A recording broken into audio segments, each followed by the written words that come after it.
Comme 60 000 rebonds, soutenez les entrepreneurs français avec Altesse et Isinis, brosse à cheveux française d'exception depuis 1875.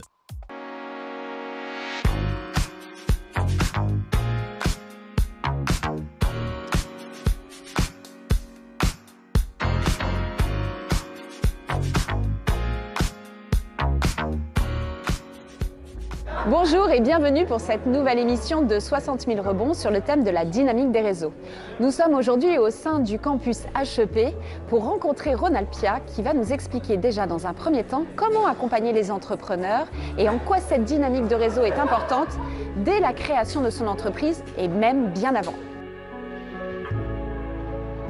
Bonjour Enora. Bonjour. Merci de nous accueillir au sein du campus HEP. Donc vous êtes directrice des opérations et cofondatrice de l'incubateur Ronald Pia. Tout à fait. Est-ce que vous pouvez nous expliquer en quelques mots ce que fait votre incubateur? Ronald Pia, c'est une association qui a pour mission d'accompagner des entrepreneurs sociaux dans leur lancement ou dans leur développement en Auvergne-Rhône-Alpes.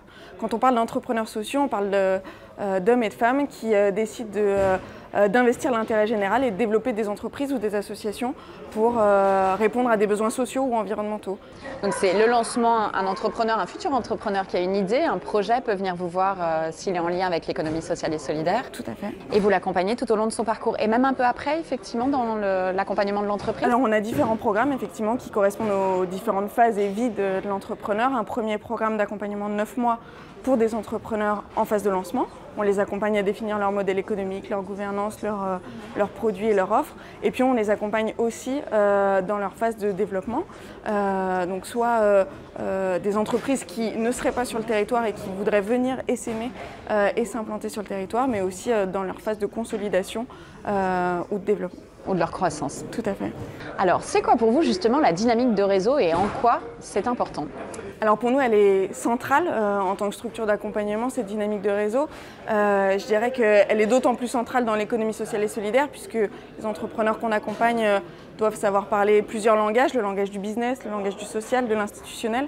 Donc cette dynamique de réseau, nous, notre job au quotidien, c'est de pouvoir aller chercher des interlocuteurs dans ces sphères-là, de financeurs, des journalistes, des entreprises privées, des collectivités pour pouvoir permettre l'émergence et le développement de ces entrepreneurs. Donc votre dynamique de réseau, elle s'articule autour d'institutions, d'organisations, mais aussi d'associations. Vous êtes en cours de partenariat, on peut dire aussi, avec l'association 60 000 rebonds. Tout à fait. Justement, dans cette vie de l'entrepreneur, si j'ai bien compris, c'est le lancement, c'est l'accompagnement, mais aussi, malheureusement, il y a des projets qui aboutissent et d'autres qui n'aboutissent pas. C'est dans ce cadre-là ? Effectivement, en tant qu'incubateur, il y a effectivement une certaine prise de risque, notamment sur des modèles dont la viabilité économique est des fois difficile à trouver dans l'ESS. Et donc on s'est rapproché de 60 000 rebonds et de son expertise très précieuse sur ces sujets-là pour accompagner la fin de vie des fois et puis le rebond après. C'est aussi une dynamique de réseau plus largement avec des structures de l'accompagnement, de prescription mutuelle et de mutualisation de moyens qu'on essaye de mettre en œuvre avec 60 000 rebonds et avec un grand nombre de structures d'accompagnement sur le territoire. J'ai une dernière question pour vous, Enora. Qu'est-ce que ça vous a déjà apporté pour vous, l'événement marquant ou le fait marquant, le réseau? Qu'est-ce que ça vous a pu vous apporter personnellement ou professionnellement? L'une des plus grandes fiertés qu'on peut avoir, c'est qu'un jeune entrepreneur finalement qui n'a pas encore fait ses preuves puisse être mis à l'épreuve ou avoir un premier terrain d'expérimentation avec un de nos partenaires privés.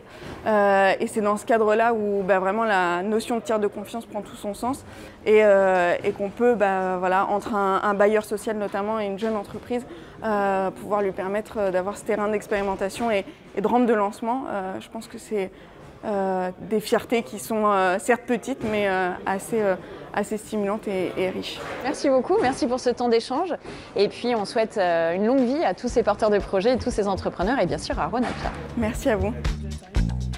La dynamique des réseaux permet donc de valider une idée, co-construire un projet, rechercher des partenaires, des investisseurs, garantir une vision et être accompagné lors des premières phases de vie de son entreprise. Mais qu'en est-il lors de la vie complète de l'entreprise, lors de situations complexes, voire difficiles pour un entrepreneur? Bonjour Géraldine. Bonjour. Donc vous êtes avocate au sein du cabinet BMB et vous êtes aussi très active dans la prévention des risques liés à tout ce qui concerne la liquidation des entreprises. Alors justement, quelle est la dynamique des réseaux autour de la prévention des risques des liquidations ? Alors je dirais que la dynamique des réseaux vient des valeurs qu'ils peuvent porter. La première de ces valeurs, c'est l'accompagnement, puisque dans la plupart des réseaux, les adhérents des différents réseaux, que ce soit le réseau Entreprendre ou la CPME par exemple, c'est des chefs d'entreprise qui sont tous accompagnés. Donc il y a un accompagnement par les adhérents qui sont préexistants. Alors en fait, c'est au cours d'échanges, j'imagine, parce que quand on est adhérent à la CPME, comme vous l'avez cité en tant que chef d'entreprise, c'est l'échange entre pairs, l'échange aussi avec d'autres corps de métier qui permettent justement, ou des conseils tels que vous, qui permettent de détecter ce risque. Comment ça se passe? Alors le premier échange, c'est avec d'autres chefs d'entreprise, donc cet échange qui est absolument extrêmement précieux et indispensable, puisque finalement les erreurs des uns peuvent profiter aux autres. Hein. Et puis c'est un échange aussi de la mise à disposition d'experts, effectivement, qui sont, je dirais, qui donnent du temps dans le cadre de ces réseaux, à titre bénévole, pour effectivement fournir un accompagnement qui soit juridique, comptable ou consulaire, du côté des magistrats du tribunal de commerce par exemple, pour justement être à disposition de ses adhérents lorsque la difficulté surgit et pouvoir appréhender cette difficulté et envisager des mesures pour y remédier. Alors justement, en tant qu'avocate, qu'est-ce qui se passe opérationnellement? Quels sont les grands cas que vous pouvez nous citer? Comment on peut faire appel à vous dans le cadre de ces associations, ces accompagnements? Aujourd'hui, la force des réseaux fait que la détection se fait de plus en plus tôt. Donc on est vraiment dans la prévention. C'est vraiment là-dessus que l'énergie des réseaux est extrêmement positive. Ce qui nous permet, nous, ensuite, avocats, de pouvoir, je dirais, suggérer des pistes de solutions. Ça peut être l'accompagnement du chef d'entreprise sur des négociations avec ses partenaires bancaires, là où parfois les tensions, effectivement, commencent à survenir. Ça peut être des négociations avec les partenaires commerciaux, le bailleur par exemple. Ça peut être aussi des gestions de conflits d'associés, puisque la crise peut venir aussi de l'intérieur. Donc voilà, donc effectivement c'est des négociations, des échanges qui ensuite se traduisent par des accords qui permettent aux chefs d'entreprise d'avoir de vraies perspectives de pérennité et de continuation de son activité. Est-ce que vous trouvez justement qu'actuellement il y a plus de personnes dans les réseaux et que la communication est facilitée entre entrepreneurs, que chacun ne reste pas dans son coin pour un principe de non-concurrence ou non-échange? Est-ce que les gens vont facilement se livrer finalement? Oui, j'ai trouvé qu'il y a là-dessus, il y a vraiment beaucoup plus d'implication de chacun, parce que les entrepreneurs ont bien compris que les échanges entre entrepreneurs étaient des sources d'accélération, des outils de facilitation aussi, et que donc on avance plus vite, on résout beaucoup plus vite ces difficultés en partageant et en osant évoquer les difficultés avec un autre chef d'entreprise qui a certainement connu la même difficulté et qui lui l'a résolue. On ne reste pas dans son coin, on rentre dans la communauté des entrepreneurs et qui est vraiment source d'inspiration et d'orientation. Oui. Et même après la liquidation, vous intervenez également bénévolement pour 60 000 rebonds? Sur l'association 60 000 rebonds, une très belle association qu'il était indispensable de créer aussi, puisque après les difficultés, il faut aussi savoir reconstruire. Hein.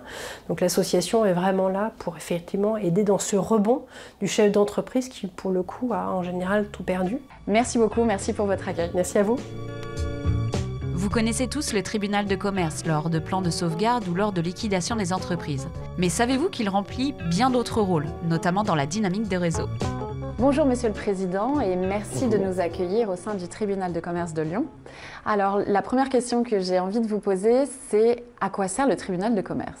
Dans notre organisation judiciaire en France, le tribunal standard de base, c'est le tribunal de grande instance, il est compétent pour tout. Et puis quelques domaines sont réservés à des tribunaux d'exception. Il y en a deux qui sont bien connus, le Conseil de prud'homme pour les conflits du travail et le tribunal de commerce pour les conflits qui met en cause des affaires mettant en litige des commerçants ou des banques, ou les deux en même temps. Alors pour un entrepreneur justement, et sur le sujet qui nous intéresse aujourd'hui, sur la dynamique des réseaux, quand est-ce qu'un entrepreneur a affaire au tribunal de commerce? Dans notre inconscient et même dans notre conscience, on se dit on va au tribunal de commerce quand c'est la fin, c'est-à-dire liquidation ou pas loin juste avant, redressement ou autre, mais est-ce qu'on peut aller au tribunal de commerce avant?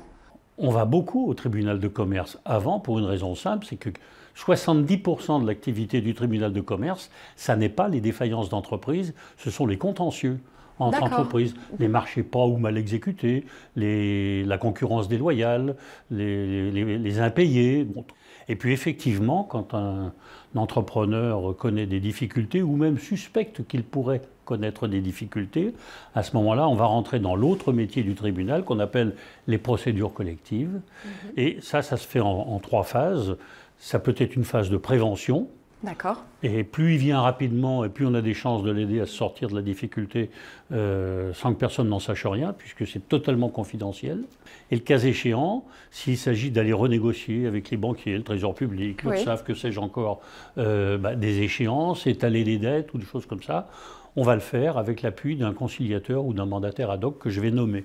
D'accord. Et ça reste Et c'est totalement confidentiel. D'accord. Donc plus on vient tôt et mieux on se porte. Donc mieux vaut prévenir que guérir. Exactement. Et ensuite, donc il y a la prévention. Alors ça, c'est la prévention. Et puis après, selon la difficulté, on va ouvrir une procédure de sauvegarde parfois, de redressement judiciaire, le cas le plus fréquent, ou de liquidation judiciaire, cas encore plus fréquent parce que finalement, 75 ou 80% des dossiers qui arrivent, ils arrivent tellement tard que ça peut se traduire uniquement par une liquidation judiciaire.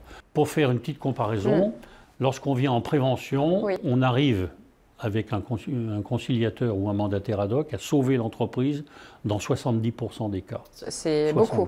Quand on est en sauvegarde, 50% de réussite. Oui, quand même. Et en redressement judiciaire, 30%. Donc vous voyez bien que plus on vient tôt, meilleures sont les chances. Voilà. Donc en fait, c'est là où le réseau aussi a toute sa place, c'est-à-dire que vous allez mettre en place véritablement une procédure, un process d'accompagnement, quelque chose? On va mettre en place une procédure. Bon, je prends le cas d'un redressement judiciaire, par exemple. Bon, le réseau rapproché, c'est le mandataire judiciaire, l'administrateur judiciaire et le commissaire-priseur, plus tout ça chapeauté par un juge-commissaire. Ça, c'est le réseau court.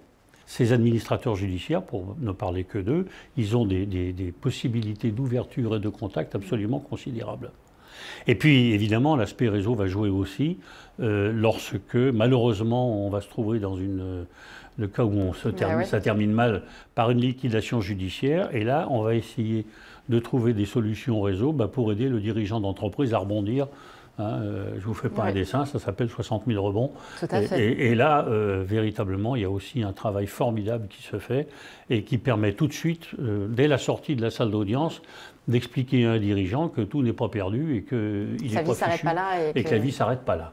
Merci beaucoup, merci pour votre accueil et puis c'est vraiment mieux vaut prévenir que guérir. Je vous en prie. Vous l'aurez compris, la dynamique de réseau et le réseau est un élément essentiel, voire primordial dans toute la vie de l'entrepreneur, mais surtout quand l'entrepreneur et son entreprise est en zone de risque. Alors n'hésitez pas, faites appel à votre réseau et n'oubliez pas surtout le tribunal de commerce. Retrouvez-nous le mois prochain dans une nouvelle émission de 60 000 rebonds, celle-ci consacrée à la charge mentale de l'entrepreneur. En attendant, retrouvez toutes les émissions en replay sur tlm.tv. À bientôt.